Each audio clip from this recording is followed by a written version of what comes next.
क्योंकि अल्लाह ताला इन दो लोगों को तबाह बर्बाद कर देता है। एक तो उस औरत को जो अपने शौहर की नाशुक्री करती है, और दूसरा वो कि जो मर्द और औरत दूसरों पर शफकत नहीं करते, दूसरों को जलील समझते हैं और दूसरों की मदद नहीं करते, उन पर शफकत नहीं करते। हज़रत ईसा अलैहिस्सलाम, अल्लाह ताला ने इम्तिहान लिया हज़रत ईसा अलैहिस्सलाम का। हज़रत ईसा अलैहिस्सलाम जा रहे थे रास्ते से, अल्लाह ताला ने हज़रत जिब्रील और हज़रत मीकाईल अलैहिस्सलाम को भेजा। हज़रत मीकाईल को एक चिड़िया की शक्ल में भेजा, हज़रत जिब्रील को शाहीन की शक्ल में भेजा। शाहीन ने चिड़िया को शिकार करने के लिए उसको दौड़ाया, शाहीन चिड़िया को खाने के लिए उसके पीछे भागा। चिड़िया भागती भागती हज़रत ईसा अलैहिस्सलाम के पास पहुंची। हज़रत ईसा अलैहिस्सलाम से कहने लगी कि ऐ अल्लाह के नबी, मुझे शाहीन खाने के लिए आ रहा है, मेरा शिकार करना चाहता है, मुझे बचा लीजिए वरना वो मुझे खा लेगा, मेरा शिकार कर लेगा। हज़रत ईसा अलैहिस्सलाम ने चिड़िया को छुपा लिया। शाहीन आके हज़रत ईसा अलैहिस्सलाम के पास और कहने लगा कि ऐ अल्लाह के नबी, आप मेरे शिकार को छुपा नहीं सकते, क्योंकि ये मेरा शिकार है और मुझे भूख लगी है, तो मैं इसको खाना चाहता हूँ। आप मेरे शिकार को छीन नहीं सकते, आप इस चिड़िया को मेरे हवाले कर दें, मैं इसका शिकार करना चाहता हूँ। हज़रत ईसा अलैहिस्सलाम ने फरमाया कि तुम्हें भूख लगी है, तुम खाना चाहते हो ना, तो तुम इस चिड़िया को क्यों मारोगे, इस चिड़िया का शिकार क्यों करोगे? आओ मैं तुम्हें अपना गोश्त खिलाता हूँ। हज़रत ईसा अलैहिस्सलाम ने चिड़िया पर शफकत की और उस शाहीन से कहा कि तुम्हें कहाँ का गोश्त चाहिए? उसने कहा रान का गोश्त चाहिए। हज़रत ईसा अलैहिस्सलाम ने अपनी रान का गोश्त काटना शुरू किया, खून निकलना शुरू हो गया, गोश्त काट दिया और कहा बताओ तुझे कहाँ का गोश्त चाहिए? दिल चाहिए तो दिल निकाल के दे देंगे, तुझे और कहीं का गोश्त चाहिए तो निकाल के दे देंगे, लेकिन इस चिड़िया की जान बख्श दे, इस चिड़िया का शिकार मत कर। इतना कहना था कि हज़रत जिब्रील अलैहिस्सलाम अर्ज़ करने लगे, ऐ अल्लाह के नबी, अल्लाह रब्बुल इज़्ज़त ने हम दोनों को आपका इम्तिहान लेने के लिए भेजा। हम कोई शाहीन नहीं, ये कोई चिड़िया नहीं, ये मीकाईल और हम जिब्रील, ये मीकाईल और मैं जिब्रील हूँ। आपका इम्तिहान लेने के लिए आए थे, क्योंकि अल्लाह ताला ने आपको फरमाया कि आप लोगों की शफकत करें, अल्लाह की मखलूक पर शफकत करें। तो अल्लाह ने इम्तिहान लिया कि शफकत कैसे कर सकते हो, शफकत करते भी हो या नहीं, कैसे करते हो? तो वाकई तुम अपने इम्तिहान में पास हो गए। तो जो शख्स लोगों पर शफकत करता है, लोगों की मदद करता है, अल्लाह ताला का वो महबूब बन जाता है, तो अल्लाह ताला उसका साथ देता है, अल्लाह ताला उसे फिर किसी के सामने रुसवा नहीं होने देता। आप अल्लाह की मखलूक की मदद करेंगे, अल्लाह ताला आपकी मदद फरमाएगा। एक खातून थी हज़रत ईसा अलैहिस्सलाम के ज़माने में, तो एक खातून थी, उसका इंतकाल हो गया, मालदार थी। जब उसका इंतकाल हुआ, उसके भाई और सारे लोग उसको कब्र में दफन करके आ गए, तो बड़े भाई ने ख्वाब देखा। ख्वाब में क्या देखता है कि उसकी कब्र में अजाब शुरू हो गया, उसकी कब्र अजाब के गढ़ों में से गढ़ा बन गया। सुबह को जब उठा तो बड़ा बेचैन था। दूसरे भाइयों ने पूछा, भाई क्या बात है? कहा ऐसी ऐसी बात है, मैंने रात को बहन को देखा ख्वाब में कि उसकी कब्र में आग के शोले बुलंद हो रहे हैं, आग की लपटें निकल रही हैं, आग उसकी कब्र में बहुत तेजी के साथ फैल रही है। तो अब वो बेचैन हो गया कि क्या मामला है। तो मामले की तहकीक करने के लिए वो कब्रिस्तान चला गया। वो कब्रिस्तान पहुंचने के बाद उसी कब्र पर उसने हाथ रखा तो उसका हाथ जल गया। इतनी तेज गर्म थी वो कब्र, बहुत तेज गर्म थी। अब ये भागता दौड़ता हज़रत ईसा अलैहिस्सलाम के पास गया। हज़रत ईसा अलैहिस्सलाम से अर्ज़ करने लगा, हुजूर एक बात ने मुझे तड़पा के रख दिया है, एक बात की वजह से मैं तड़प के रह गया हूँ, मेरी परेशानियां बढ़ती जा रही हैं, आप मुझे उसका हल फरमा दें। हज़रत ईसा अलैहिस्सलाम ने फरमाया, अच्छा बताओ क्या बात है जो एक बात ने तुम्हें तड़पा के रख दिया? कहा हुजूर बात यह है कि मेरी एक बहन है, उसका इंतकाल हो गया, उसको हम लोग दफन करके आए। अब मैंने ख्वाब में देखा कि उसकी कब्र में आग के शोले बुलंद हो रहे हैं, आग की लपटें आ रही हैं, तो मैं उसको चेक करने के लिए कब्रिस्तान चला गया। मैंने कब्रिस्तान जाके उसकी कब्र पर जब हाथ रखा तो खुदा की कसम उसकी कब्र इतनी गर्म थी कि मेरा हाथ जल गया। हुजूर आप बताएं क्या मामला है, कैसा क्या है। हज़रत ईसा अलैहिस्सलाम ने कहा चलो ये तो उसी से पूछते हैं चल के। उसने कहा वो कैसे कहा। हज़रत ईसा अलैहिस्सलाम ने फरमाया कि चलो कब्रिस्तान ले चलो, उसकी कब्र के पास ले चलो। हज़रत ईसा अलैहिस्सलाम उसके साथ, अब हज़रत ईसा अलैहिस्सलाम को उस कब्रिस्तान में ले गया। हज़रत ईसा अलैहिस्सलाम उस कब्र के पास गए, अल्लाह की बारगाह में दुआ की, उस मुर्दे को जिंदा होने की दुआ की, अल्लाह इस मुर्दे को जिंदा फरमा।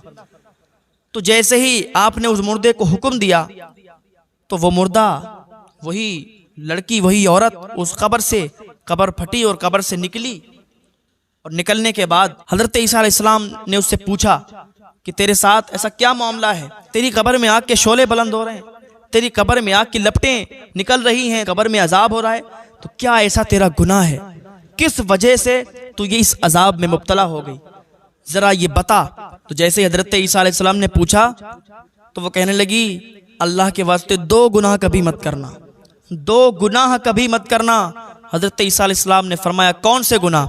का आज मुझे जो अजाब हो रहा है, जो मैं कब्र में इस तपिश में हूँ, इस अजाब में मुब्तला हूँ कि कब्र के कीड़े मकोड़े मुझे नोच नोच कर खा रहे हैं, आग की जंजीरों से मेरे हाथ बंधे हुए हैं, मेरे पैर बंधे हुए हैं, मेरी गर्दन बंधी हुई है, बालों के बल में लटकी हुई हूँ और कब्र की आग के शोले मुझे तड़पा देते हैं, कब्र के आग की लपटें मुझे जला देती हैं।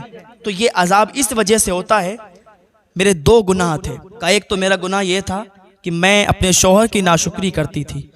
मैं अमीर थी, मैं तो अमीर घराने से थी, मेरे पास तो पैसे की कोई कमी नहीं थी, गुरूर और घमंड बहुत था। मेरे शौहर जिसे मेरी शादी हुई उनके पास इतनी मालो दौलत नहीं थी, मेरे घर वालों ने एक गरीब घर में मेरी शादी कर दी। तो मैं उनको अपने धौंस में रखती थी। वो मुझसे कोई बात कहता तो मैं उससे 2 बातें कहती और मैं उससे कहती थी कि नहीं, मैं तेरा हुक्म नहीं मानूंगी, मैं तेरी नाशुक्री करूंगी, तू जो मुझे कहेगा मैं तेरी बात पर अमल नहीं करूंगी। तो मेरा शौहर मुझसे जो भी कहता मैं उस बात पर अमल नहीं करती थी।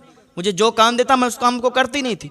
मैं उसको बार बार ताना देती थी कि मैं तो एक रईस खानदान से हूँ, मैं तो एक बड़े खानदान से हूँ, तुम मेरा क्या कर सकते हो, क्या कर लोगे। मैं अपने शौहर की नाशुक्री करती थी और अपने शौहर की नाशुक्री करने के साथ साथ अल्लाह का शुक्र भी अदा नहीं करती थी, अल्लाह की भी नाशुक्री करती थी।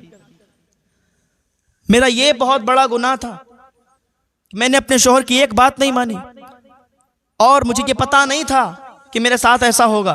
क्योंकि जो शौहर की बात नहीं मानती है, जो औरत अपने शौहर से हर वक्त लड़ती रहती है, तो अल्लाह ताला उसका अंजाम ऐसा ही करता है। अल्लाह ताला उसे तबाह बर्बाद कर देता है, उसे बर्बादियों की मंजिल पर लाकर छोड़ देता है। कब्र में उसके अजाब होता है, उसकी कब्र में बिच्छू कीड़े मकोड़े छोड़ दिए जाते हैं, जो यहाँ के बिच्छू कीड़े मकोड़े जैसे नहीं होते। हाँ, उनके कद बहुत बड़े होते हैं। जब यहाँ कीड़े मकोड़ों से, बिच्छुओं से, सांप से लोग डर जाते हैं तो फिर कब्र में क्या हाल होगा। जो ऐसा करती है तो फिर उसके गले में आग की लपटों के शोलों के आग की जंजीरें बांध दी जाती हैं, उसके पैरों में बेड़ियां डाल दी जाती हैं आग की, जो ऐसा काम करती हैं। तो अल्लाह के लिए ऐसे काम से बाज आ जाएं, अपनी शौहर की नाशुक्री ना करें, अपनी आखिरत को ना खराब करें, अपने शौहर का हुक्म मान के चलें, उनका कहना मान के चलें, उनकी नाशुक्री ना करें अल्लाह के वास्ते। उस औरत ने कहा मेरा दूसरा गुनाह यह था कि मैं लोगों पर शफकत नहीं करती थी। मेरे पास पैसा था, दौलत थी, सब कुछ था, लेकिन मैं किसी की मदद नहीं करती थी। मेरे दरवाजे पर कोई आता तो मुझे जलील करके भगा देते थे, हम उसकी शफकत नहीं करते थे।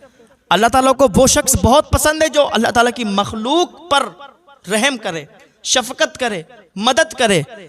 पैसे होने के बावजूद भी किसी की मदद नहीं करती थी, पैसे होने के बावजूद भी मैं लोगों को जलील किया करती थी। तो इसी वजह से मेरी कब्र में यह अजाब हो रहा है। हज़रत ईसा अलैहिस्सलाम ने फरमाया कि तुमने सुन लिया, ये 2 गुनाहों की वजह से इसकी कब्र में अजाब हो रहा है। आज जरा हम अपने गिरेबान में झांक कर देखें कि आज हम कितने गुनाहों में लगे हुए हैं, कितने गुनाह कर रहे हैं, कितने गुनाहों के दलदल में फंसे हुए हैं। सिर्फ 2 गुनाह नहीं, लाखों करोड़ों गुनाह हमारे हो गए, हम क्या नहीं कर रहे हैं। और फिर भी अल्लाह की बारगाह में कभी हमें ये तौफीक नहीं होती कि हम तौबा कर लें, अल्लाह की बारगाह में आए, ताइब हों, तो अल्लाह ताला माफ़ फरमाने वाला है, एक तौबा से माफ़ फरमा देता है। लिहाजा लोगों, अल्लाह की बारगाह में तौबा करो, अल्लाह ताला तुम्हें माफ़ फरमा देगा। अल्लाह ताला हम सबको हिदायत की तौफीक अता फरमाए। आज इंसान गुनाहों का पुतला बन चुका है, गुनाह करते हुए टाइम नहीं लगता, कितना भी समझाया जाए, कितना भी बताया जाए, लेकिन गुनाह करते हुए टाइम नहीं लगता। फिर उल्टा अगर किसी को समझा तो उल्टा वो कहता है कि तुम तो ये करते हो, तुम तो वो करते हो, तुम ऐसा तुम वैसा। बताने वाले पर ही उल्टा इल्जाम लगाता है। अगर उसको कोई समझाता है तो समझने की कोशिश नहीं करता, उसकी गलतियां पकड़ने की कोशिश करता है। अगर आपको कोई समझाता है, वो कितना भी बुरा इंसान है, कितना भी कैसा भी इंसान है, अगर आपको कोई समझाता है और आपके मतलब की बात है तो उसको मान लो, उसकी बात पर अमल कर लो कि इसने कुछ समझ के मुझे बताया है, उसकी बात पर अमल करोगे तो फायदे में रहोगे। अल्लाह की बारगाह में ताइब हो जाएं, क्योंकि अभी हमारे पास वक्त है, अभी हम तौबा कर सकते हैं, अभी हमारे पास टाइम है। हो सकता है बताने वाला मैं ना रहूं, सुनने वाले आप ना रहें, क्योंकि कफन में कोई जेब नहीं और कब्र में कोई अलमारी नहीं। दूसरी बात तो यह है कि मौत का फरिश्ता रिश्वत भी नहीं लेता।